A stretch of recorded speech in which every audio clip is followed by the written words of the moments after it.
Randy, we've got a problem. What? They go. Reality's here. He's trying to crash the party. Reality? Who let him in? You're sad that people are mean? Well, I'm sorry. The world isn't one big liberal arts college campus. I don't have an agenda like I want people to do something. I need them to do something. I want them to avoid irrationality. I guess what interests me is just like what interests everybody else. It's just sort of what feels real. That was totally wicked!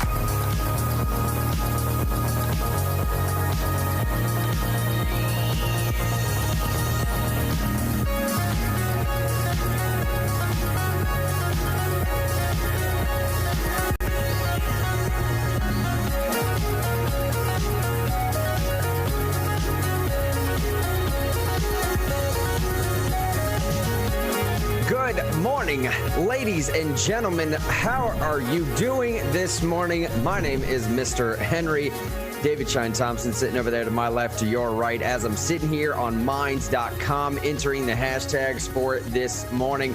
Let's see here. Let's do freedom, Portland, censorship, riots, and maybe Tennessee, because that's a little bit about what this show is going to be about this morning.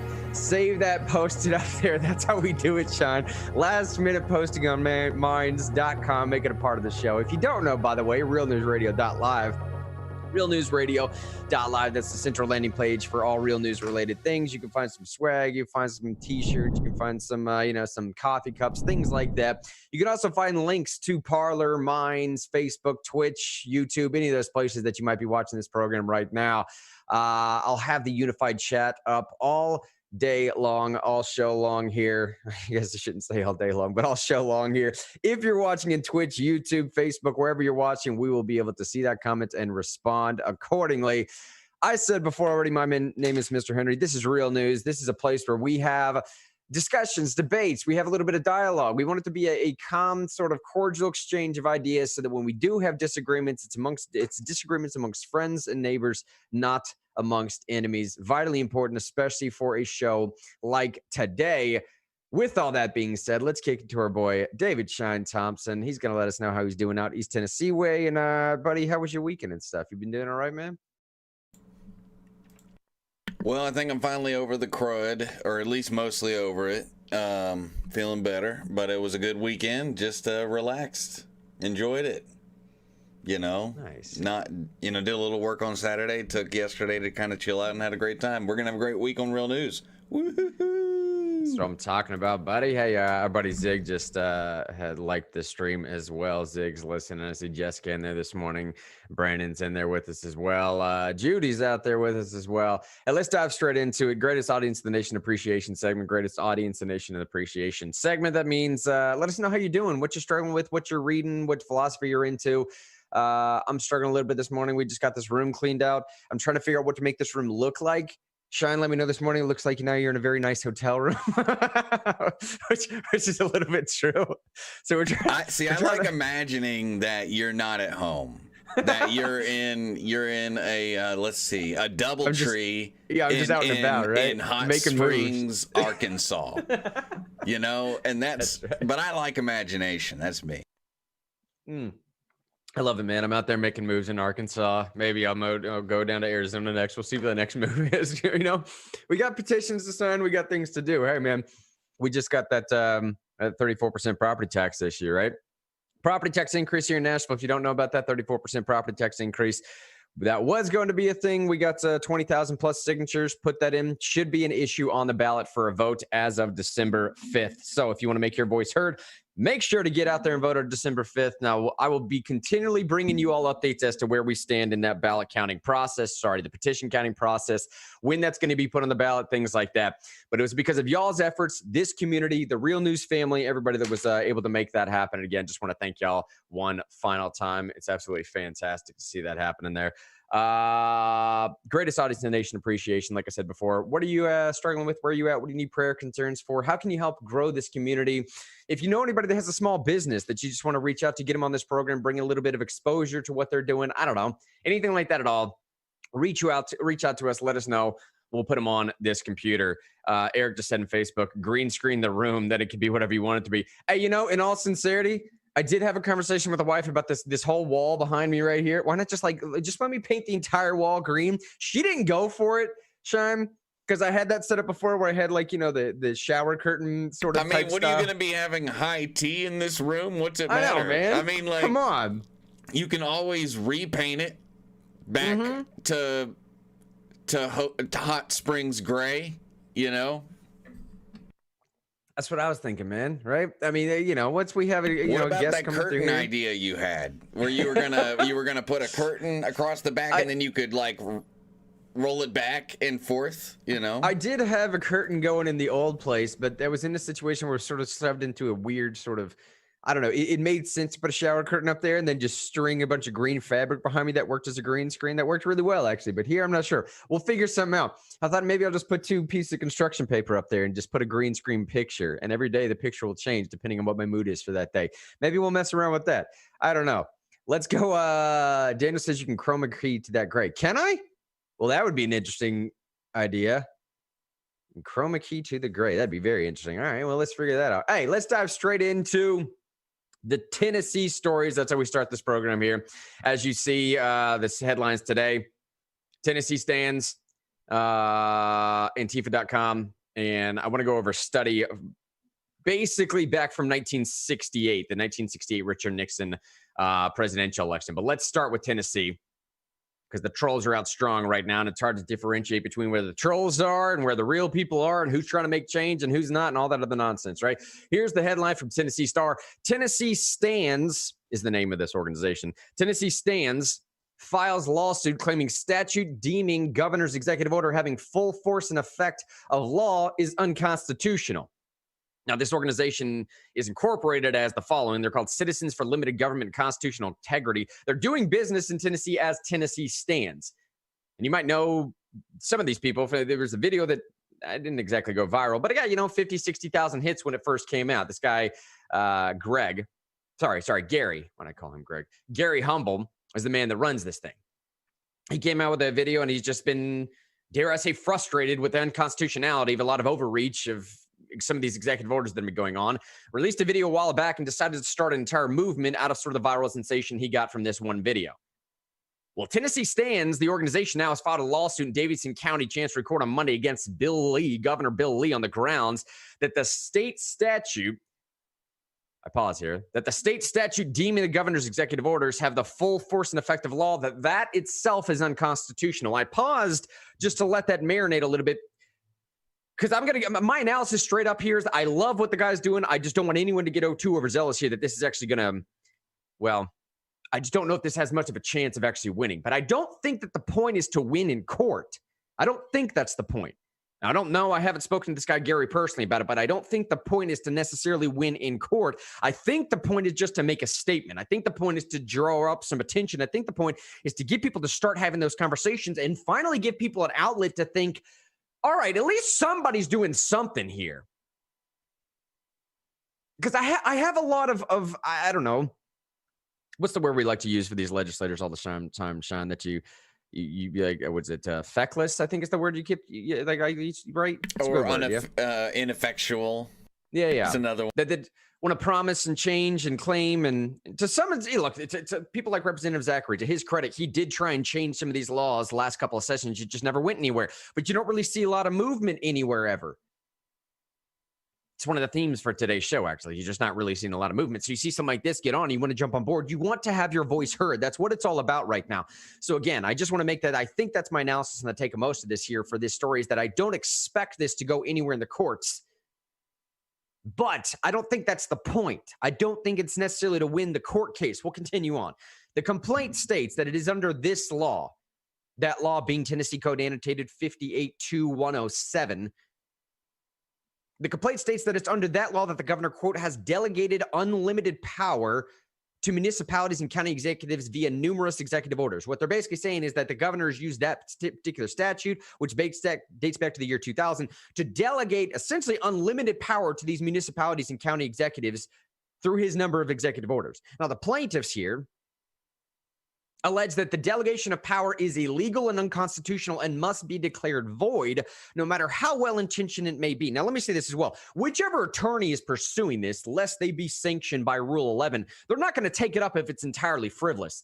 So what I said before, meaning that I don't expect it to win, is not to say that it's entirely groundless or baseless. There is obviously some ground in a constitutional violation or claim here, clearly, obviously, or else nobody would have brought it. If you just bring frivolous suit after frivolous suit, eventually you're going to get sanctioned as an attorney and possibly even go so far as to lose your license to practice. No one's going to risk that. So there is some validity here to the claim. So what are those claims? The claims they're making here, the constitutionality, they say, of 58.2.107 is being challenged on the grounds that it violates several articles and sections of the Tennessee Constitution, right? Article 2, Section 1, stating that the powers of the government shall be divided into three distinct departments: legislative, executive, and judicial. This seemingly would take those three distinct branches and say, nah, forget that for at least the time being because of fill in the blank, in this case, coronavirus. Because of fill in the blank, we're just going to basically make that one solid road. We're going to take the judicial and the legislative and just kind of just do everything through the executive here. Section 2, they say, goes on to state that, quote, no person or persons belonging to one of these departments shall exercise any of the powers properly belonging to either of the others, except in the cases herein directed to or permitted. Obviously, Section 2 indicating that you can't just, as the executive, pick up everything that the legislature was doing and pick up everything the judiciary was doing and just put it all in your lap because you think that the emergency declares you have the ability to do that. You can't just get rid of the entirety of the constitutional parameters just because everyone is afraid. Or so this would claim. Section 3 under legislative department defines, quote, the legislative authority of this state shall be vested in a general assembly, which consists of a Senate and House of Representatives, both dependent on the people. Now, their claim here is that, quote, the authority to make laws rests solely with the General Assembly, not the governor. Additionally, the complaint claims that the legislature cannot delegate its power to another department pursuant to the strict mandates in the Tennessee Constitution.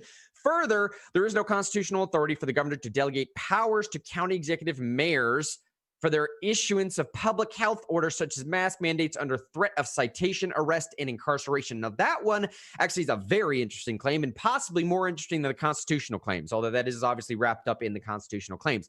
But the delegation of power... Yeah, that'd be a due process claim, right? Yeah, I would think so, right?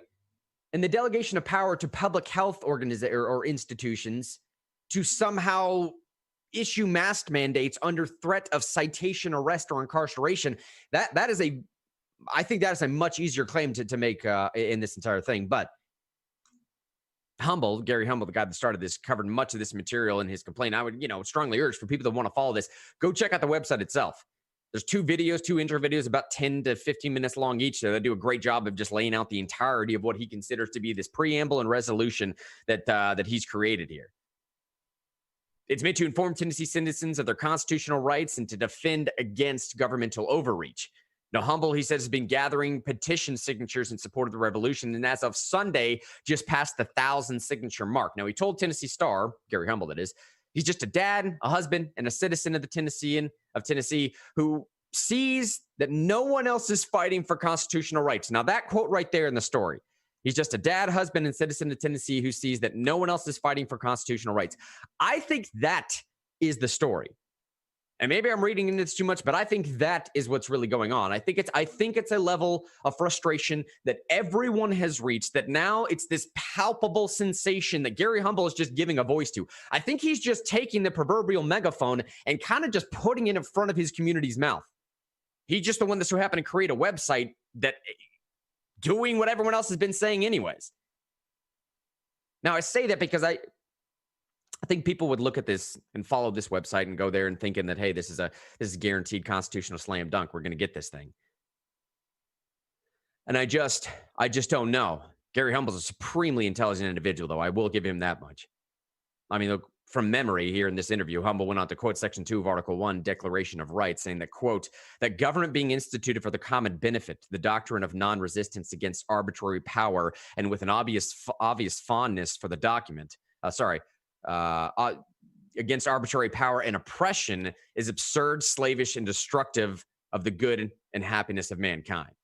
I jumped a line there. Sorry. He obviously knows what he's talking about. He's done his research. He's obviously paired up some attorneys that know what they're talking about. But look, man, I'm just going over all this, and I keep trying to temper this with some realistic expectations just to say I realize how this can go in politics. Sean and I have been doing politics for a very long time. If you overpromise and underdeliver, you can maintain momentum.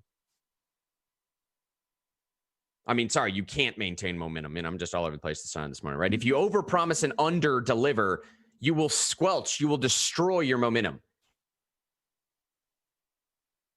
And all I'm saying is I don't think we should look for a constitutional win on this one as much as we should just look to have our voices heard on this one. I think that should be the purpose of this type of thing. Look at the very last section here that's highlighted in the show notes or at the very bottom of this story in Tennessee Star.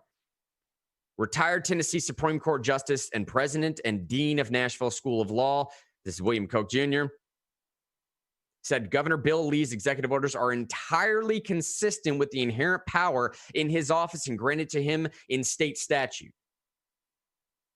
Now, if you have a retired justice of the Tennessee State Supreme Court coming out and making a clearly definitive statement such as that, saying that these executive orders are entirely consistent with the inherent power in his office, you would have to think that the other Supreme Court justices, now I get it, he's a retired Tennessee Supreme Court justice, I understand that, but like he doesn't have some type of influence going on, or what his says isn't probably how the other Tennessee Supreme Court justices see this. So if you would imagine this rolling down the line, that this is eventually going to get to the Tennessee Supreme Court, I would think that's how the other Supreme Court justices are going to fall. But again, one last time, that is not to say that this should not be done. That is not to say that you still can't make a mark. I just don't want people to be misled or this to be misconstrued at all, that it's going to be a constitutional win. Let me hit some of these Facebook comments here real quick, or some of these chat comments, and just see where you guys are at with this story. I'll come back. We'll finish out some of the local stories and go into the national stories.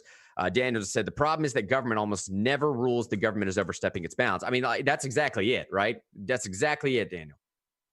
I mean, government is kind of in the business. And I say, look, let me explain this. When I stick with me for 2 seconds after I say this, government is kind of in the business to make sure that government stays in business. Okay. Right. And I don't even say that too satirically. There is a rule of constitutional interpretation or legislative interpretation even, and it's part what happened with Obamacare. One rule of legislative interpretation, especially at the Supreme Court level, is if you can interpret a law to be constitutional, you should try to interpret a law to be constitutional. It should be a measure of this isn't my opinion. This is the way that judicial precedent has been set. It should be a measure of last resort to rule that a law is unconstitutional. You should try and do as much as you possibly can to make the law look as if it's within the bounds of Constitution. So when Obamacare came through, we saw what happened in the D.C. Circuit Court under then Judge Kavanaugh, now Justice Kavanaugh. They changed the language in Obamacare from a fee to a tax. Now, remember, the Obama administration pitched it as a fee because they could not sell it as an additional tax. It was a terrible PR move to try and sell it as a tax. When it got to the Supreme Court, however, they said, well, a fee doesn't make sense. A tax does, however, because that is within the congressional power of taxation. So you can call it a tax, but you can't call it a fee. A fee would be absurd in a legal sense. A tax would not. So the Supreme Court, literally, this is exactly how it went. They took the language that Congress had drafted and changed the verbiage. They changed the language. They changed the term from fee to tax to make it read as constitutional. That's what Daniel's talking about a little bit. Now, he's talking about way more. But in light of what we're talking about now, that's why I'm saying I just don't think we should rely upon getting a win out of this in a legal sense. You know, too, we've recently had, now on the federal level, not on the state level, the defense of executive orders to try to make executive orders not only be constitutional, but also that they can't be repealed almost. I mean, President Trump has tried to repeal several executive orders from the President Obama administration, and he's been shot down and told that he's not allowed to. So, and I know that's a little different than the constitutionality issue of an executive order, but in my opinion, it shows a bias there, that once something's in place, the judicial branch, generally speaking, totally willing to say that's between the executive and the legislative. You all need to figure that out. And until then, we're going to go by precedent. The legislature, you've given them permission to do executive orders. Until you change your permissions, I'm not going to get involved. That seems to be the judicial branch's, I don't know, seems to be how they've been handling it for the past 5-6 years. Well, and I do wonder, Shine, how much of a public policy note's going to play into this? Because look at what Kelly says here, okay? Kelly says in Facebook, feckless, spineless, ineffectual. She goes on to say, if we don't stand up now, we will not be able to later. I think Kelly is just expressing the general sentiment of a lot of people in Tennessee, especially in the Middle Tennessee area, and especially in the Davidson County area where this was filed. Davidson County, they're talking about Nashville. We're sitting on top of a situation in Nashville where essentially every business everywhere, at least in the service industry, has all but been completely shut down. Now, that's not absolutely true, but it's difficult to run a service industry business right now. That is an understatement for sure. So while at the same time, the city government is saying, like, you just can't operate, people are wondering how they're going to be able to provide for their family. If this federal government money starts to dry up, this $600, $300 an extra a week that they're getting or whatever, if that starts to dry up, then I don't know what they're going to do. And I don't know how that's going to help out their employees. Maybe it will, maybe it won't.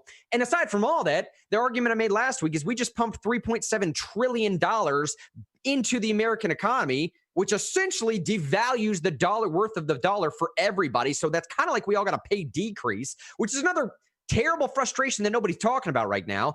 Unless I'm missing something about the economics, which I'm totally willing to admit, I'm fairly certain when you pump in an extra $3 trillion to the American economy, the worth of my dollar goes down. So I kind of just got a pay decrease unless my job is paying me more, which they're not.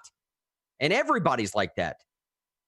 So in Davidson County, you have that federal situation going on, coupled with the city situation where you just can't work, coupled with the fact that they're charging an extra 34% in your property tax this year for paying for an extra $100 million in spending. I mean, this is a compounding situation that is frustrating people to no end. And I'm wondering if any of that's going to play into a decision at all. I doubt it. But look at what Jonathan just said. He said the law has never had a judiciary challenge. Now it does. Technically, it is unconstitutional if strict adherence to the Constitution is followed. It says technically it is unconstitutional if strict adherence to the Constitution is followed. And speaking about strict adherence to anything else, let's go into the second story here for today. Coming from WMOT.org. I don't even know what this is, but this is another quick update as far as Tennessee's strict adherence to law is concerned. Talking about Tennessee's waiting for federal guidance on 2 pandemic-related issues sparking public debate, according to Governor Lee. Now, I only bring this up because the other CDC report that came out yesterday, you'll see the WATE headline linked to the show notes as well. Talking about 94% of COVID-19 cases in U.S. had contributing conditions. And I think the average is in like 2.6, 2.7 other contributing conditions. So these comorbidities it's usually more than 2. It's usually like obesity and diabetes, or diabetes and heart disease, or heart disease and whatever, cancer, you know? Now, that's caused that headline that came out yesterday. Apparently, the CDC released this information, I don't know, mid to late last week sometime, and we're just now bringing this up because it came back up to news, I guess. But it's bringing up other conversation about what other statistics are being hidden. I've also seen everyone else circulating in an article about that came out in the middle of June. I've seen this multiple times on Facebook. Came out in the middle of June. Another CDC recommendation saying that practicing social distancing or wearing masks wasn't actually effective, or social distancing, something like that, wasn't actually effective. I don't know. The point I'm making is that all these statistically related articles are coming back up now because people are trying to get a handle on what the real information is. And here's the headline now. Tennessee officials say state needs federal permission to change 2 controversial pandemic restrictions. So Tennessee apparently is waiting for federal guidance on 2 pandemic-related issues sparking public debate, according to Governor Lee. He said the state is seeking input on the subject of nursing home visitations and on the issue of how much information about school student COVID-19 cases can be released to the public. Now, currently, he says federal guidelines say a nursing home must be coronavirus-free for 28 days before visitors can be allowed. State officials want that restriction reduced to 14 days. The health commissioner says she supports the change, noting that emotional well-being of long isolated nursing home residents is also a concern. Governor Lee says Tennessee has also asked for permission to reveal school-level data on COVID-19 outbreaks, saying it's something it says that current federal student privacy restrictions prohibit. Now, earlier this month, the governor promised to provide school-level data on virus outbreaks in public schools, then walked back that pledge the following week. After public and media pressure, Lee changed course yet again, saying the state would ask for U.S. Department of Education guidance on just how much data could be safely released. And I just wanted to bring that up in just to say, look, because once again, reminder, even though we have a lawsuit about how the governor is an absolute authoritarian in the state of Tennessee and doesn't need a legislator to do stuff unless it involves schools, because under the emergency declaration, the Department of Education federally is in charge of all schools in a dictatorial, authoritarian type way. Like, they don't need any permission to change any rules at any time. And they also don't need to check with the governor. So just as we're talking about all this different legal stuff, it's important to throw that out. In my opinion, that's more egregious. That our governor, even though he's acting unconstitutionally, still doesn't have the authority over schools in our state, which are almost entirely funded by state money. And it just seems like a lot of these situations too is a darned if you do, darned if you don't. I mean, there's no way you're going to please every crowd. There's just nothing you can do to please every person here. It's just not. I mean, it's all too volatile. Is that the purpose of government? No, shouldn't be. Well, in my opinion, it's not. It's to provide the services that the public needs, but it's not to give the public whatever they want. Those are two different things. Speaking about giving the public whatever they want, that's his segue. That's why we have a republic, right? Because sometimes, like, the public is not a good source for knowing what the public wants. Does that make sense? Otherwise, we'd have democracy. I mean, I don't know what maybe a good source for giving the public wants is a little bit of trolling every now and then. Shine, you want to do some trolling with me? Hey, RealNewsRadio.live. I invented trolling.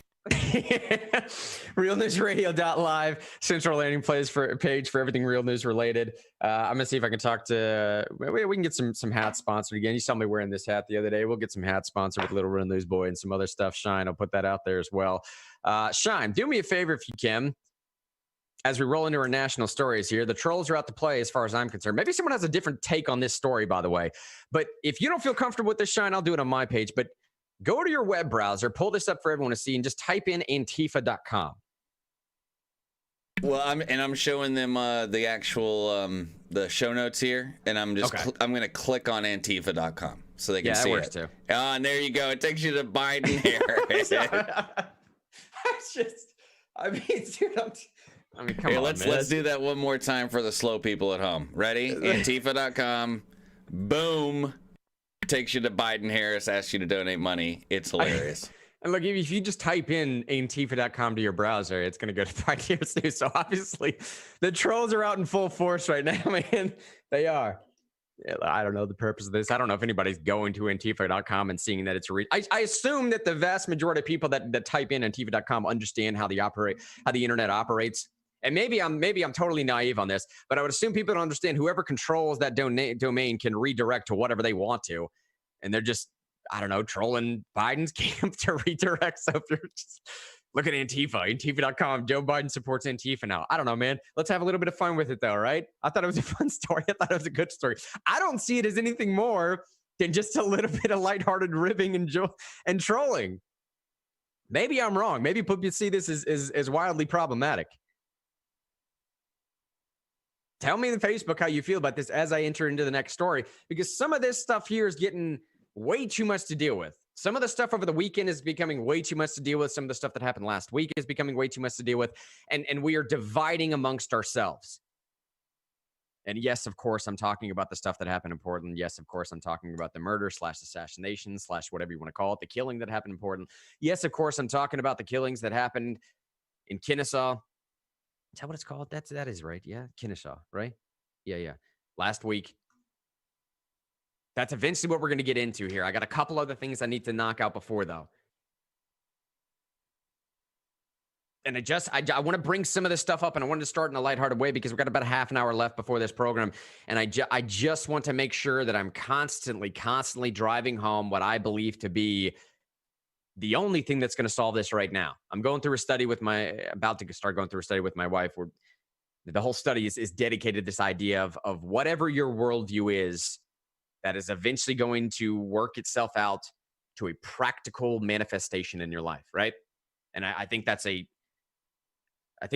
is axiomatic.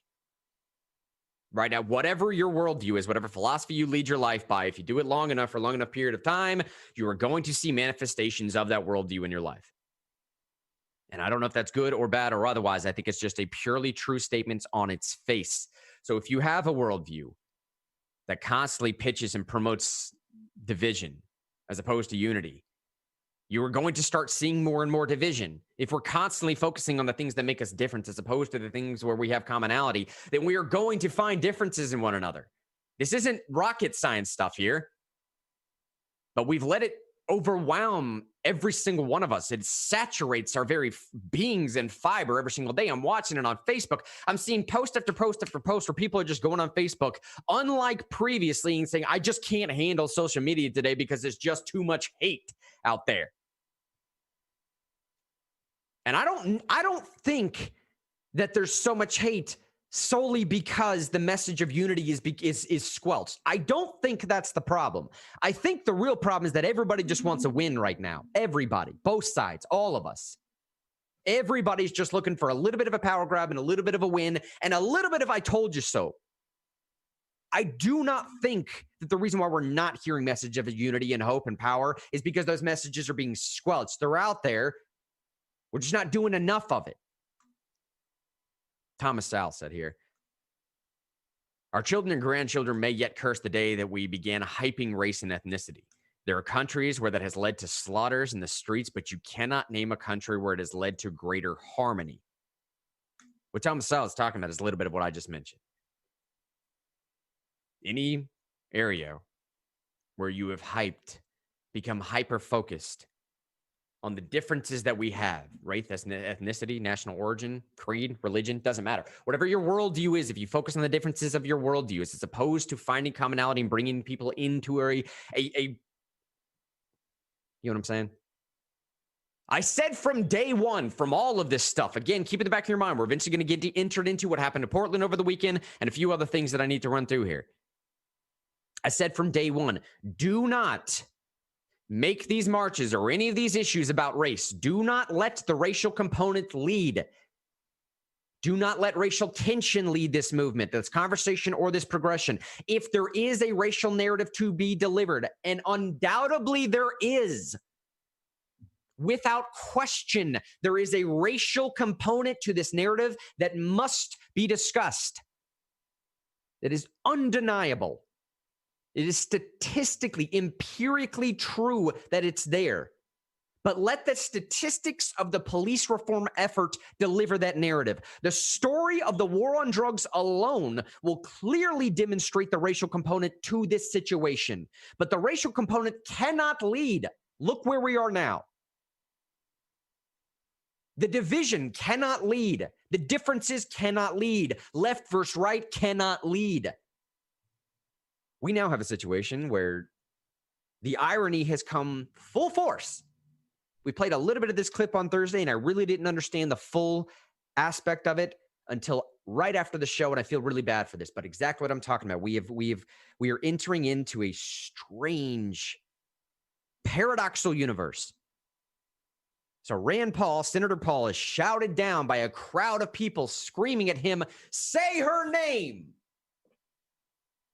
Say Breonna's name. Meanwhile, the name that they want him to say, this is the senator that literally authored the legislation with her name in it to prohibit the no-knock warrants that got her killed. This is the paradox we've entered. The paradox of the division that now divides us against those that are trying to help the cause. You right? Yeah, but I don't know, Grant. We've been saying on this show since June. Since June. You watch, they don't actually want change. You watch, they don't actually want things to get fixed. The things that could be fixed. And I would say, like, this Rand Paul thing goes to show not only are they not going to, it's like they don't want to.